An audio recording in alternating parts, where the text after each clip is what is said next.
What's up, everyone? Welcome into DodgerHeads, presented by DodgerBlue.com. My name is Jeff Spiegel, joined today by Matt Moreno. And Matt, more bad news for Dodger fans. Max Scherzer signs a big contract this morning. Corey Seager, 10 years, $325 million with the Texas Rangers. Breaking news from Jeff Passan. Of course, not confirmed yet, but Passan, pretty reliable source. As you look at this, 10 years, $325 million, your immediate reaction is what?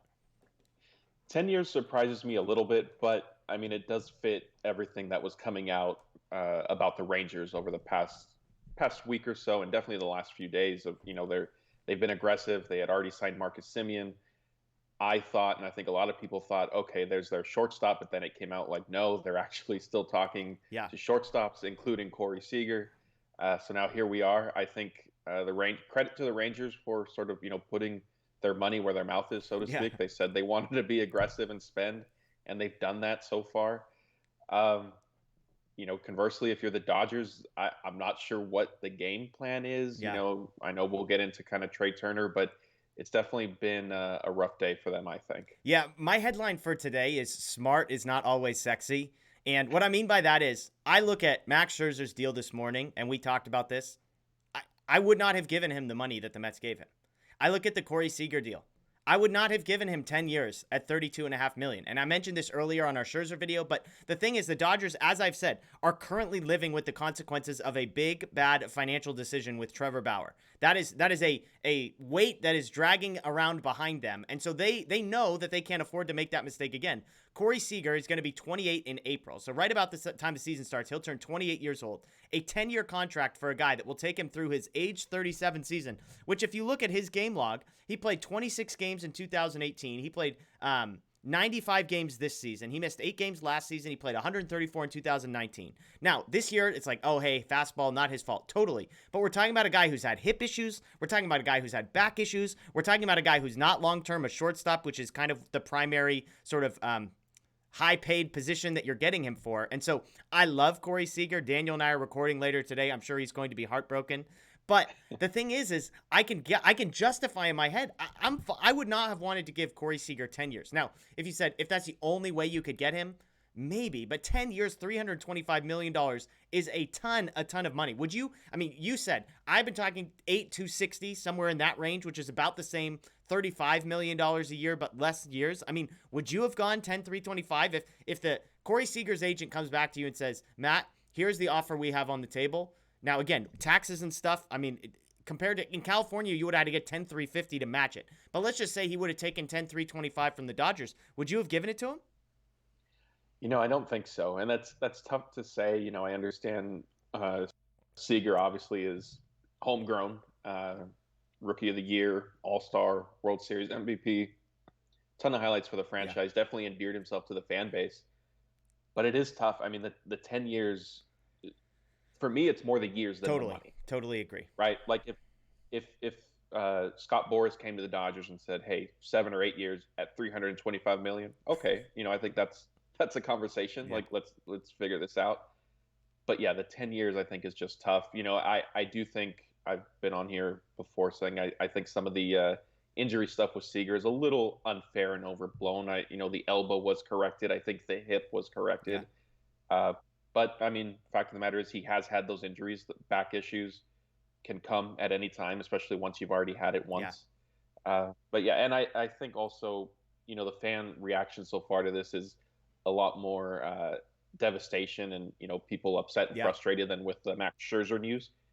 I think had maybe the Dodgers re-signed Scherzer, the reaction to Seager wouldn't necessarily be what it is. But right now, it's shaping up as Dodgers are 0 for 2. Yeah.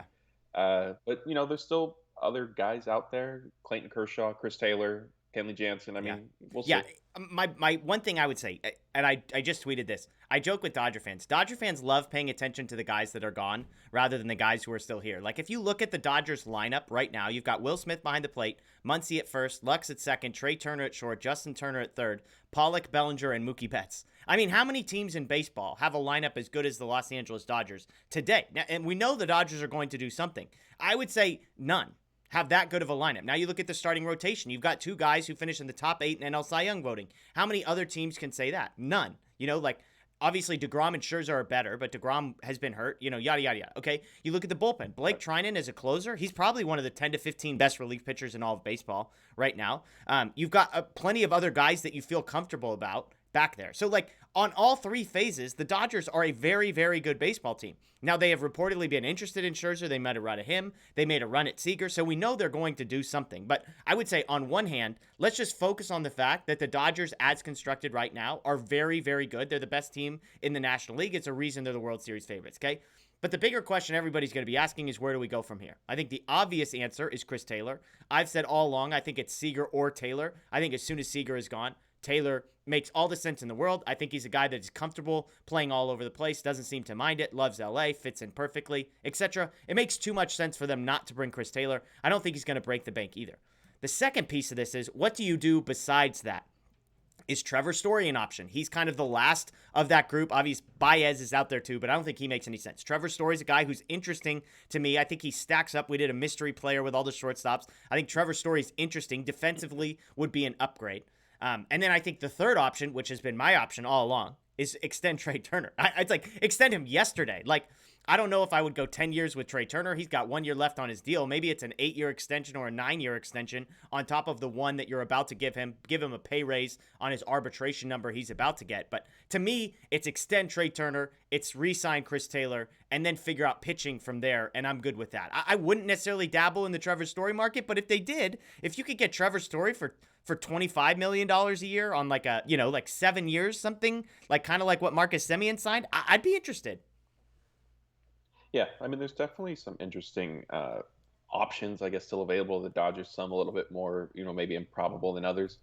I think if they don't want to go after maybe a Trevor Story, I don't think, like, I agree with you. I don't think Javi Baez is an option. I don't think Carlos Correa is an option. Yeah. I didn't even mention him. He's not even on the radar. He gets no mention from me.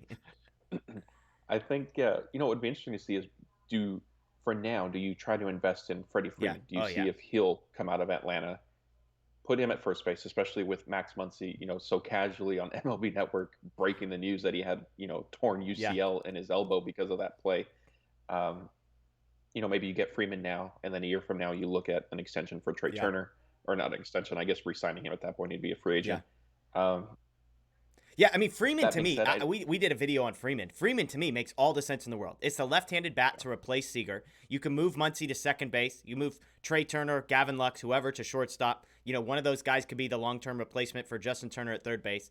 Freddie Freeman has, basically hasn't missed a game in forever. Hits over 300 every year. Has a slugging percentage over 500 every year. I mean, he is the model of consistency. He's a great dude. He's a left-handed hitter. He checks every single box. I said I would take Freddie Freeman over Corey Seager. Now, he's a little bit older, but he plays first base, so it's a little bit like a better position. And honestly, I would trust 5 years from now Freddie Freeman's health probably more than I would trust 5 years from now Corey Seager's health. So if Freddie Freeman's an option, and to me he's not, I just don't see a scenario where he is not back in Atlanta, but every day he's not a Brave, then maybe there's a chance. That's probably what other people are saying about Clayton Kershaw as well. But I'm with you. Freddie Freeman would be at the very top of my list if that were an option.